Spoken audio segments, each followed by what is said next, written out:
ازا فلک پہ نمودار ہو گیا۔ بسم اللہ الرحمن الرحیم۔ تمام تعریف اس اللہ کے لیے جو عالمین کا رب ہے، اور درود و سلام ہو محمد و آل محمد علیہ السلام پر۔ ناظرین اکرام، سلام علیکم۔ میں ہوں حسن آصف، پیغام ازاں کے ساتھ ایک بار پھر سے آپ کے سامنے حاضر ہوں۔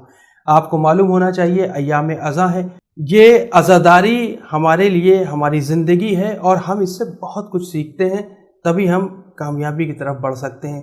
مقصد کو سمجھیے۔ تو آئیے سب سے پہلے ہم استقبال کرتے ہیں ڈاکٹر رضا عباس صاحب کا۔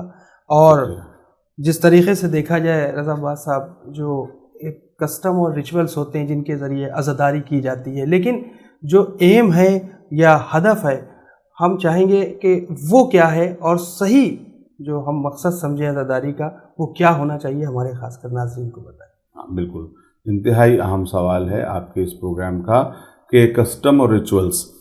دیکھیے، کسٹم اور ریچولز کئی طرح کے ہو سکتے ہیں۔ امام حسین کی عزاداری پوری دنیا کے ہر کونے میں منائی جا رہی ہے۔ مختلف لوگ امام حسین کو یاد کرتے ہیں۔ ضروری نہیں ہے کہ وہ مسلمان ہوں، ضروری نہیں ہے کہ وہ سب شیعہ ہوں، ضروری نہیں ہے کہ وہ کسی ایک مسلک کے ماننے والے، کچھ نہیں۔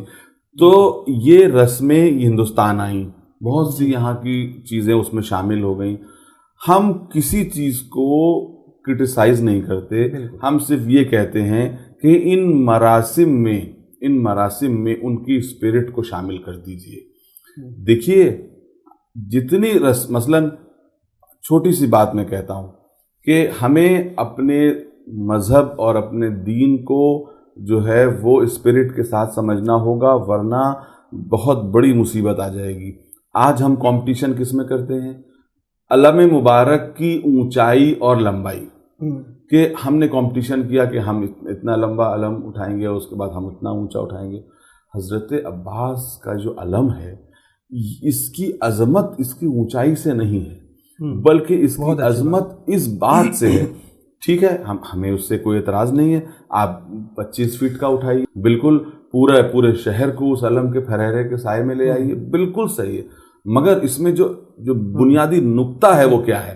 بنیادی نقطہ یہ ہے کہ علم حضرت عباس چاہے 100 فٹ کا ہو یا 1 فٹ کا ہو، بنیادی نقطہ یہ ہے کہ اس تک جو ہاتھ پہنچے وہ کسی ظالم کے ہاتھ نہیں ہونے چاہیے۔ اور اگر ظالم کے ہاتھ میں کتنا ہی اونچا علم کیوں نہ ہو، ظالم کا ہاتھ اس علم کی بے ادبی ہے، اور مظلوم کا ہاتھ اس علم کی توقیر ہے۔ اس لیے کہ یہ علم بلند ہوا تھا ایک مظلوم کے ہاتھ میں، اسے کسی ظالم کے ہاتھ میں نہیں جانا چاہیے۔ بس یہ سمجھ لیجئے، یہی جو ہے وہ کسٹم اور اسپرٹ، یعنی مراسم اور روح کا یہی ربط ہے جس کو سمجھنا ہوگا۔ ہمیں جو ہے وہ جیسے ہم ہمیشہ کہتے ہیں بھائی، جب کسی قوم کے پاس پیسہ آ جاتا ہے تو اونچی اونچی عمارتیں بننے لگتی ہیں۔ تو کسی قوم کی جو عظمت ہے وہ اونچی عمارتوں سے نہیں، بلکہ اس کے ماننے والوں کے اونچے کردار سے ناپی جاتی ہے۔ بہت اچھی بات، سمجھ رہے ہیں نا، اونچے کردار سے ناپی جاتی ہیں۔ تو پیسہ آنے پر ہم جس طرح سے عمارتیں اونچی کر سکتے ہیں، اسی طرح سے مراسم عزا کو بڑے شاندار طریقے سے انجام دے سکتے ہیں، کہ بہتر سے بہتر بجلی لگا دیں، بہتر سے بہتر قمقمے لگا دیں، بہتر سے بہتر پانی اور کھانے کا انتظام کر دیں۔ لیکن یہ بہتر سے بہتر انتظام کرنا اسی وقت فائدہ مند ہے جب اسی طرح سے ہم جو ہے اس کی روح میں بھی ترقی کرتے چلے جائیں، اور اس کو سمجھتے چلے جائیں، اس کو ریئلائز کرتے چلے جائیں، اس کو اپنے دل میں بٹھاتے چلے جائیں۔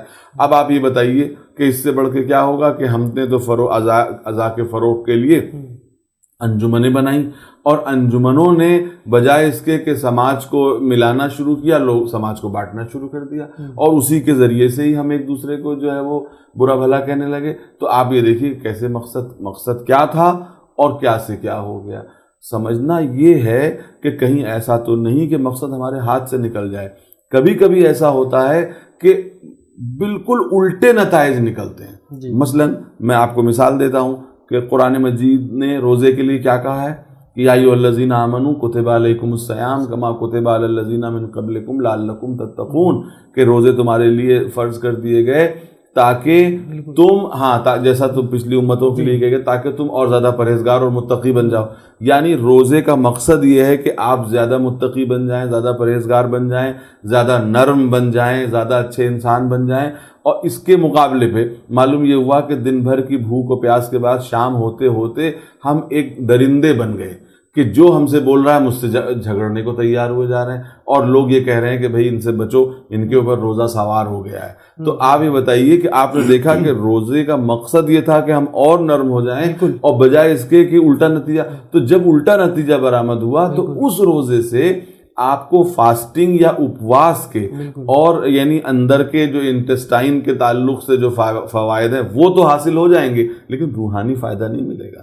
اسی طریقے سے عزائے امام حسین علیہ السلام سے ٹھیک ہے آپ نے تبرک بانٹا تو لوگوں کے پیٹ میں گیا اور اس سے جو ہے وہ کچھ لوگوں کو بھلا ہوا، یہ تو ہو سکتا ہے، لیکن اس تبرک کے ساتھ جو میسج چلا جانا چاہیے تھا کہ اس سے جو ہے وہ پتہ چل جائے، یعنی اس سے یہ میسج جانا چاہیے تھا کہ ہم دنیا کے ہر انسان کو کھلانے پلانے کو تیار ہیں امام حسین کے نام پر بلا تفریق مذہب و ملت، جس طرح سے امام حسین کرتے تھے. میں چھوٹی سی بات کہہ کے بات کو ختم کر رہا ہوں کہ امام حسین جب مدینے سے نکلے ہیں تو آپ کو معلوم ہونا چاہیے، روایتیں کہتی ہیں کہ یہود و نصارہ چیخیں مار مار کے رو رہے تھے. لوگوں نے پوچھا کہ تم کیوں روتے ہو؟ بھئی نبی کا نواسا جا رہا ہے، مسلمان رو رہے ہیں، سمجھ میں آتا ہے کہ بھئی ان کے نبی کا نواسا جا رہا ہے، تم کیوں رو رہے ہو؟ تو انہوں نے کہا ان کے نبی کا نواسا جا رہا ہے، ہمارا روزی رساں جا رہا ہے، وہ جا رہا ہے جو راتوں میں ہم کو روزی پہنچائے گا. اور کیا نا آپ نے. تو یہ جو اسپرٹ ہے امام حسین علیہ السلام کی، یہ ہمارے ساتھ وابستہ ہونی چاہیے. یہ کس کی عزا ہے کہ خود پیاسا رہ کے جو پانی پلا دے، جو خود بھوکا رہ کے جو کھانا کھلا دے. تو اس کے غلام اور اس کے ماننے والے کیسے ہونے چاہیے؟ وہ کم سے کم اتنے تو ضرور ہونا چاہیے کہ جب ان کا پیٹ بھر جائے تو دوسروں کی پیٹ کی فکر کر لیں. بہت اچھی بات. ڈاکٹر صاحب جیسے ابھی آپ ہی نے کہا کہ رسمیں کچھ ایسی ہیں جن سے جو نتائج نکل کے آ رہے وہ ٹھیک نہیں ہیں، تو جس سے ایم یا ہدف کو حاصل کرنے میں جو رکاوٹیں آ رہی ہیں تو ان کا سولوشن کیا ہے وہ بھی بتا دیجیے. بالکل، میں یہ کہتا ہوں کہ ہر وہ رسم جو مقصد اعضاء کو حاصل کرنے کے پیچھے مطلب کہ راستے میں رکاوٹ بن جائے، اس رسم کو ختم کر دینا چاہیے. اس لیے نہیں کہ وہ رسم بری ہے یا یہ، بلکہ یہ اس لیے کہ وہ وقتی طور پہ وہ مقصد پورا نہیں کر پا رہی. اور رسم اعضاء شریعت کی طرح کوئی فکس نہیں ہے، بلکہ ہر جگہ، اور ہم کہتے ہیں جو رسمیں ہیں، اگر جن رسموں سے امام حسین کی یاد تازہ ہو رہی ہے، کربلا کی قربانی کی یاد تازہ ہو رہی ہے، آپ ان رسموں کو جاری رہنے دیجئے. ہاں ایسی کوئی رسم نہ ہونے پائے. آپ دیکھیے، آپ کو معلوم ہونا چاہیے کہ آج سے 200 برس پہلے تقریباً حضرت غفران مآب نے جس وقت جو ہے وہ شیعت کو ایک مستقل وجود عطا کیا، تو اس وقت انہوں نے بہت سی اصلاحیں کی.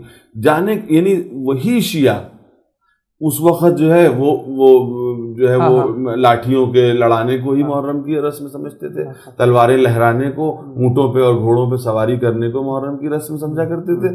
تو انہوں نے ان رسموں کو بند کیا کہ نہیں؟ اس وقت یہ سوال کیا جا سکتا تھا کہ صاحب یہ تو سینکڑوں برس سے رسمیں جاری ہیں، آپ کیسے کر رہے ہیں؟ لیکن انہوں نے ان رسموں کی تطہیر کی، ان کو ختم کیا، ان کی جگہ پر پاک و پاکیزہ رسمیں جو ہیں ان کی بنا ڈالی. فرش اعضاء بچھایا، ممبر رکھا گیا، ممبر پہ ایک ذاکر جائے اور وہ قرآن اور اہل بیت کے جو پیغامات ہیں وہ سنائے، رسول اور اسلام اور رسول اسلام کے پیغامات سنائے، اور اس کے بعد واقعات کربلا کا تذکرہ کرے تاکہ لوگوں کے اندر. تو اب آپ یہ بتائیے کہ اس وقت کوئی یہ کہتا کہ صاحب آپ ایسی اصلاحات کیوں کر رہے ہیں، آپ ایسی تطہیر کیوں کر رہے ہیں؟ تو انہوں نے کہا کہ بھئی جو چیزیں مقصد اعضاء کی مناسبت سے نہیں ہیں ان کو کیسے کر سکتے ہیں؟ آپ یہ بتائیے کہ یہ جو جلوس نکل رہے ہیں اس طرح سے اونٹوں کے اوپر اور گھوڑوں پہ بیٹھ کے اور ڈھول تاشے بج رہے ہیں، اس سے تو جو ہے وہ محفل مسرت کا گمان ہوتا ہے، یہ غم تو اس طرح سے نہیں منایا جاتا. اسی طریقے سے بہت سی اور باتیں ہیں جس کی طرف میں اشارہ کرنا چاہتا ہوں. مثلا بہت سے ذاکرین ہیں، ابھی انہوں نے جو ہے وہ مصائب امام حسین علیہ السلام اس طرح سے پڑھے کہ پورا مجمع رونے لگا، اور اترتے ہی معلوم ہوا کہ ہنسی مذاق شروع ہو گیا. تو اس سے پتہ چلتا ہے، دیکھیے شاعر کا ایک مصرع ہے کہ تھمتے تھمتے تھمیں گے آنسو، رونا ہے کوئی ہنسی نہیں ہے. ہنسی فوراً رک سکتی ہے، آنسو فوراً نہیں رکتے۔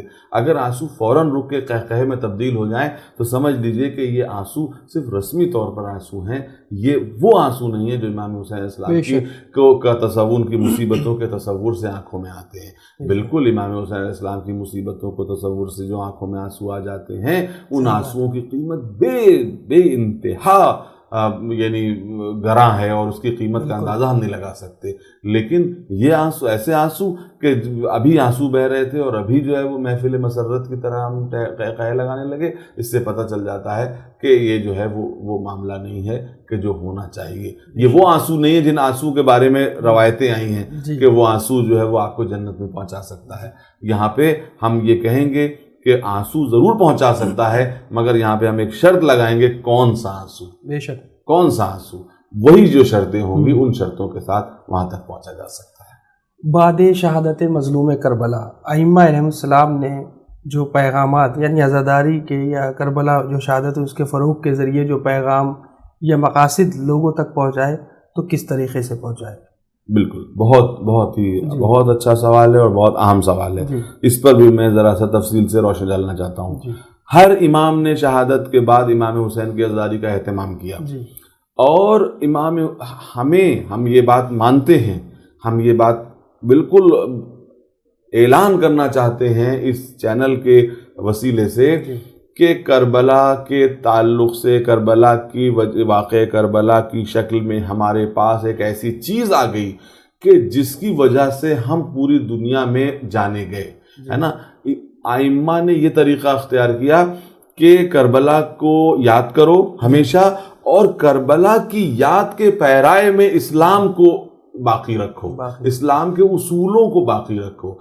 کربلا کو یاد کرتے رہو تاکہ نماز یاد ہوتی رہے، کربلا کو یاد کرتے رہو تاکہ تمہیں جو ہے وہ شریعت بھی یاد رہے اور مقصد شریعت بھی یاد رہے، کربلا کو یاد کرتے رہو تاکہ تمہیں نماز بھی یاد رہے اور تمہیں قربانی بھی یاد رہے۔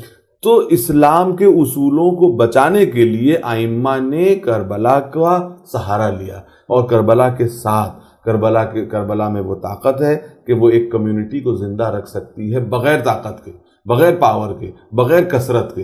آپ بتائیے، ہمارے پاس نہ کثرت تھی، نہ طاقت تھی، نہ کوئی چیز نہیں تھی، نہ دولت تھی، کچھ نہیں، ہمارے پاس کبھی رہا ہی نہیں، نہ طاقت رہی، نہ دولت رہی، نہ کثرت رہی، ہم ہمیشہ اقلیت میں۔ لیکن ہمارے پاس صرف کیا تھی؟ کربلا تھی، اور کربلا کو لیے ہوئے ہم 1400 برسوں ایک زبردست انسٹیٹیوشن، بالکل زبردست انسٹیٹیوشن کہ جس کے ذریعے سے بالکل۔ اور میں یہ کہوں گا کہ آپ یہ بتائیے کہ جب ہم نے دوسروں کے منہ سے یہ کہلوا لیا کہ امام حسین سچے تھے، امام حسین اچھے تھے، امام حسین بلند تھے، تو اب آپ سے میں دوسرا لاجیکل سوال پوچھتا ہوں کہ جب امام حسین سچے تھے، امام حسین بلند تھے، تو جس مذہب پہ امام حسین چلتے تھے وہ سچا نہیں ہے، وہ بلند نہیں ہے؟ تو بس امام حسین کے ذریعے سے آپ اسلام کی حقانیت لوگوں کے سامنے پیش کر سکتے ہیں، اور یہ ہمارے ائمہ کا طریقہ کار رہا ہے۔ ہمارے ائمہ نے زبردست تبلیغ کی۔ امام رضا علیہ السلام کو جب تھوڑا سا جو ہے موقع ملا یعنی ولی عہدی کا، تو اس دور میں آپ نے جو ہے وہ عزائے امام حسین کو زبردست فروغ دیا۔ تمام ائمہ اس حقیقت سے واقف تھے کہ کربلا کی شکل میں ایک ایسی چیز، بیش بہا چیز ہمارے ہاتھ میں آ گئی ہے کہ جب تک ہم اس کو پکڑے رہیں گے کسی ظالم کی مجال نہیں ہے کہ ہم کو ختم کر سکے۔ ڈاکٹر صاحب، اگر یوں دیکھیں محرم کے ہی حوالے سے اگر ہم بات چل رہی ہے کہ جس طریقے سے دیکھا جائے کہ عزاداری کے حوالے سے ہمیں کن باتوں کا خیال رکھنا ہوگا جس سے لوگوں کے ان سب چیزوں کے ساتھ ساتھ میں لوگوں کے حقوق بھی پامال نہ ہو اور صحیح مقصد لوگوں تک پہنچ جائے؟ بہت مناسب بات ہے۔ دیکھیے، ہم نے کہا نا کہ ہمیشہ اصلاح کی گنجائش موجود رہتی ہے، کچھ چیزیں نامناسب ہیں، ان کو کہنا بہت ضروری ہے، اس لیے کہ اگر نہ کہا جائے اور مصلحت آمیز خاموشی اختیار کی جائے تو وہ چیزیں جو ہیں وہ غلط بن سکتی ہیں۔ جیسے مثلا محرم کو فیسٹیول بنانے سے روکنا ہوگا۔ یہ تہوار نہیں ہے، یہ فیسٹیول نہیں ہے، یہ کوئی اتسو نہیں ہے، یہ کوئی جو ہے وہ سیلیبریشن نہیں ہے۔ تو اس لیے جو سیلیبریشن کی طرح اس کی تیاری کی جاتی ہے، تو آپ یہ بتائیے کتنے افسوس کی بات ہے کہ ہم محرمی کپڑوں کی تیاری تو کرتے ہیں لیکن محرم سے پہلے کردار سازی کی تیاری نہیں کرتے کہ محرم آنے والا ہے، ذرا اچھے مسلمان بن جائیں، اچھے انسان بن جائیں، امام حسین کا نام لینے لائق انسان بن جائے. کم سے کم ہمیں یہی کرنا چاہیے. بلکہ اس کا الٹا یہ ہوتا ہے کہ بازار بھر جاتے ہیں اور بڑے بڑے جو ہے وہ سیل لگ جاتی ہیں کہ یہاں محرمی کپڑے بکتے ہیں. تو آپ بتائیے کہ جہاں سے جو ہے وہ نئے نئے کپڑے پہن کے جب ہم جو ہے محرمی کپڑے پہن کے جب ہم اذا میں آتے ہیں تو وہ ایک طرح سے ہمارے لیے سیلیبریشن بن جاتا ہے، ہمارے لیے ایک جو ہے وہ تہوار بن جاتا ہے. تو آپ بتائیے کہ کیا کسی بھوکے پیاسے مظلوم کو یاد کرنے کا یہی طریقہ ہوتا ہے؟ یہ بتائیے کہ جب ہم جو ہیں وہ جب ہمارے سینے پر چوٹ لگتی ہے، جب ہم کسی کا جو ہے وہ جب ہم کسی کے غم میں شریک ہوتے ہیں تو کیا اسی طرح سے شریک ہوتے ہیں؟ مثال کہ اپنے گھر کا کوئی مر جاتا ہے تو کیا ہم نیا کپڑا پہنا جاتا ہے؟ تو آپ بتائیے کہ آپ کہتے ہیں، خود ہی تو یہ کہتے ہیں کہ ایک بےکس اور جو ہے وہ مظلوم ماں کا یہ ایک طرح سے تمنا تھی کہ میرے بچے کی آزادی. یاد رکھیے یہ سب باتیں اس تمنا کا بھی ایک جسم ہے اور اس کی ایک روح ہے. تو تمنا کا جسم کیا ہے کہ میرے بچے کی آزاداری کون کرے گا، ایک قوم پیدا ہوگی. اس کی روح یہ ہے کہ وہ قوم وہ ہوگی کہ جو اسلام کے اصولوں سے واقف ہوگی، امام حسین سے واقف ہوگی اور میرے بچے کی عزاداری کے پیرائے میں اسلام کے اصولوں کو بھی زندہ کرے گی، ہے نا؟ یہ مقصد ہے. تو آپ یہ بتائیے کہ کیا ان سب چیزوں کی اصلاح نہیں ہونی چاہیے؟ میں سمجھتا ہوں ضرور ہونی چاہیے، اور اس کے اوپر خاموشی جو ہے وہ بالکل غلط ہے. اسی طریقے سے بہت سی چیزیں جو بالکل نامناسب ہیں جس کو کہنا میری ذمہ داری بنتی ہے کہ ہم لوگ تبرکات میں کمپٹیشن کرنے لگے ہیں. یہ کمپٹیشن جو ہے وہ کردار سازی میں ہو تو زیادہ بہتر ہے کہ ہمارا کردار آپ سے بہتر ثابت ہو جائے، ہماری انسانیت آپ سے بہتر ثابت ہو جائے. اصحاب حسین نے بھی جو ہے وہ کمپٹیشن کیا ہے، لیکن کس بات کا کیا ہے کہ ہم حق وفا جو ہے وہ پہلے ادا کر دیں، ہے نا؟ اور آپ دیکھیے کہ یہاں یہ ہے کہ ہم جو ہے وہ پڑوسی نے جو ہے وہ یہ تبرک بانٹا ہے تو ہم اس سے بالکل صحیح کہا. تو کیا یہ طریقہ ہے عزاداری کا؟ کیا یہی طریقہ ہے؟ بلکہ ہمیں یہ چاہیے. پھر اس کے بعد اس کے علاوہ دیکھیے اس کے بعد بہت سی چیزیں آ گئی ہیں اور سب کو دیکھنا ہوگا کیونکہ یہ چیزیں ہماری اسپرٹ کو کھا رہی ہیں. کہ صاحب جب مجلس عزا برپا کی گئی تو اس میں جو ہے وہ اونچ نیچ کا خیال رکھا جا رہا ہے. کون صاحب حیثیت ہے، کون صاحب دولت ہے، کون صاحب ثروت ہے، وہ ان کو آگے بٹھایا جا رہا ہے. جبکہ کہیں بھی کسی دینی پروگرام میں یاد رکھیے کہ اگر جیسے ہی آپ نے سوشل سٹیٹس اور حیثیت دیکھنا شروع کر دی، سمجھیے آپ نے اس کا خون کر دیا. نماز کی صف میں اگر آپ نے کسی کو یہ سمجھ کے پیچھے ہٹایا کہ یہ لوور طبقے سے تعلق رکھتا ہے تو سمجھ لیجیے آپ کی نماز گئی، ختم ہو گئی. بلکہ اس دن کی نہیں، اس کے نہ جانے کتنے آگے تک کی نمازیں. اس لیے کہ نماز کا تو یہی اسپرٹ یہ تھی کہ تمہیں مساوات کا سبق سکھا دیا جائے. یہ اسپرٹ یہ تھی کہ ایک بادشاہ کے بغل میں غلام کھڑا ہو جائے تاکہ اس کے سامنے پتہ چل جائے کہ اس کے سامنے سب برابر ہیں. اب اس کے بعد صاحب ہم نے یہ کرنا شروع کر دیا، اسپیشل تبرکات بانٹنا شروع کر دیے کہ صاحب صاحبان حیثیت کے لیے تبرک ہے.